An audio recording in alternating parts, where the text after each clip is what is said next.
புதுவை மக்களின் ஒரே நம்பிக்கை காங்கிரஸ் உத்தரவாதம் 2026 முன்னெடுத்து மதசார்பற்ற முற்போக்கு கூட்டணி சார்பில் காமராஜ் நகர் சட்டமன்ற தொகுதியில் காங்கிரஸ் கட்சி சார்பில் கே. தேவதாஸ் அவர்கள் கை சின்னத்தில் போட்டியிடுகிறார்.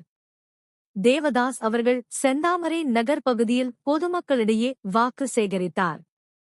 இந்த வாக்கு சேகரிப்பில் கள்ள லாட்டரி, கேசினோ சூதாட்டம், கஞ்சா விற்பனை, ரெஸ்ட்ரோபார் ஆகியவை வராமல் தடுக்கவும், காமராஜ் நகர் தொகுதியை வளர்ச்சி பாதைக்கு கொண்டு செல்லவும், இளைஞர்களின் எதிர்காலத்தை காப்பாற்றவும், காமராஜ் நகர் தொகுதி இழந்த பெருமையை மீட்டெடுக்கவும், காமராஜ் நகர் தொகுதியை மீண்டும் காங்கிரஸ் தொகுதியாக மாற்றுவதாகவும் மேலும் கை சின்னத்தில் தனக்கு ஓட்டு போடுமாறு வாக்கு சேகரித்தார்.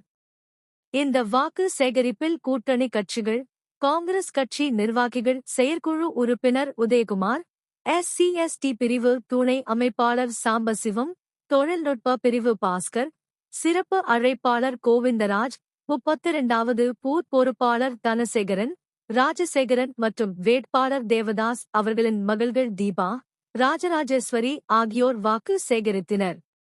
இந்த நிகழ்வில் தொண்டர்கள் திரளாக கலந்து கொண்டனர்.